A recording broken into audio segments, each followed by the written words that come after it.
Thank you for watching me on YouTube. As always, I present myself as an honest, unapologetic voice out there for those who are willing to listen. I usually talk about issues facing my community, the government, and of course the corrupt mainstream media.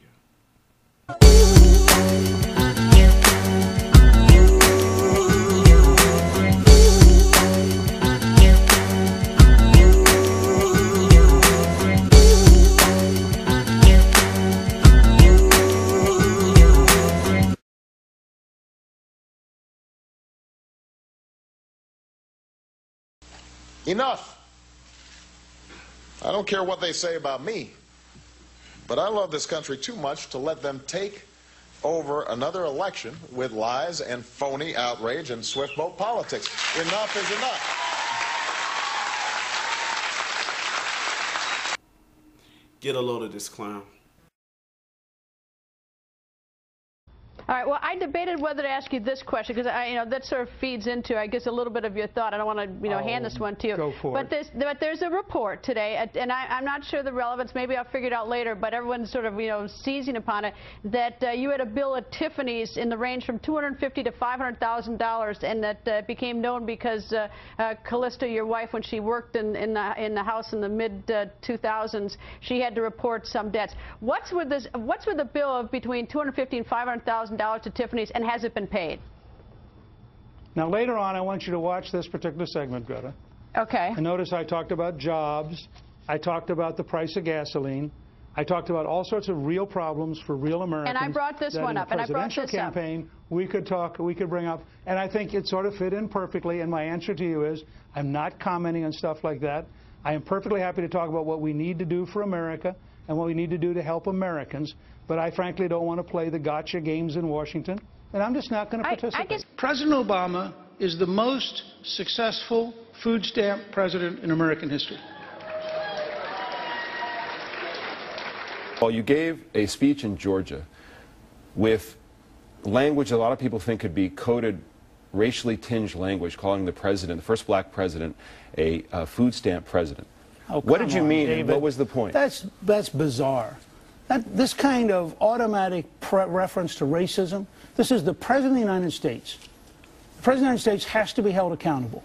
Now, the idea that, and what I said is factually true, 47 million Americans are on food stamps. 1 out of every 6 Americans is on food stamps. And to hide behind the charge of racism, I have never said anything about President Obama which is racist. Republicans, you're about to get your feelings hurt. Newt Gingrich did what normally Southern politicians do. Dog whistle politics. It's bad enough that the Republican Party can't capture the African American voters. It's bad enough that they're losing out on the youth voters, and they're somewhat losing on their own base. Young voters are now flocking to Obama. Blacks are flocking to Obama. Hispanics are flocking to Obama. The non-white are flocking to Obama. Not all, but most. The problem with the Republican Party is that they're not trying to compromise with the president on these issues. They're talking about unemployment, high gas prices, and the economy. Well, when they got in, they were talking about bringing jobs to America, bringing the gas prices down, trying to find solutions to work with the president. So far, it's been, no, I'm not going to work with the president. I'm going to go after the president, his wife, and anything he has done since he's been in office. They're taking their talking points from the conservative media, and of course, when they're doing all this stuff, they're getting all frustrated with people like me who hit back harder and also express his own opinion about this, because coming from an experienced black person living in this community, I look at it from the black and white perspective. You see that white people have more hatred towards Obama than the blacks, Hispanics, and non-white people. And most of the people who are conservative leaning are white male. The problem with all the critics that I've seen from the comments down on my page who support either the candidates like Newt Gingrich or Ron Paul or Herman Cain or Tim Pawlenty or Mitt Romney or any other Republicans who are trying to jump into this fray, the problem with them is that they're blind. They're blind to understanding the real reasons why Obama won.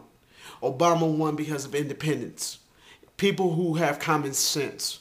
People like myself who have common sense that understand that there is facts and fiction. And what most of these people are talking about is fiction. Calling the president a food stamp president is kind of like treason in my opinion, because you never call a black person a food stamp recipient. If you're a white person and you're saying that about a black person, you know what? That just gives me the sense to knock your ass out.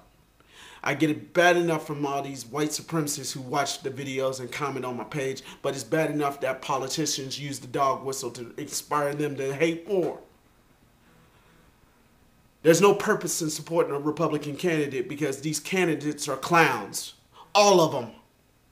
There's no purpose in debating this. They all are weak. There's no sense in driving in Chris Christie or Marco Rubio or Rick Perry. There's none of them. None of them can touch Obama. Obama is pretty much well-funded, he's well-suited, and he's well-capable of taking on people who criticize him so much he hits them hard. You just witnessed him ordering the hit on Osama bin Laden. You just witnessed the economy recovering. Unemployment may be hovering around 8 to 10%, but it's doing better than it was when Bush was in charge. Now, this is the first time I had to go after Bush, but the fact is that the Republicans, under the leadership of President George W. Bush, had led us into 2 wars, led us into this global economic crisis, and also this divided partisan bickering, which now leads into the president currently.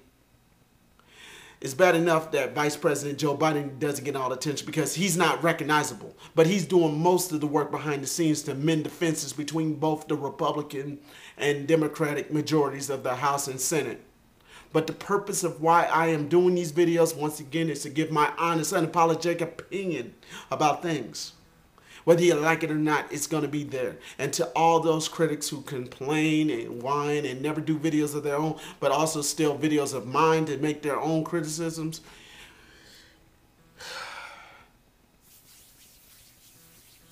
thanks for watching.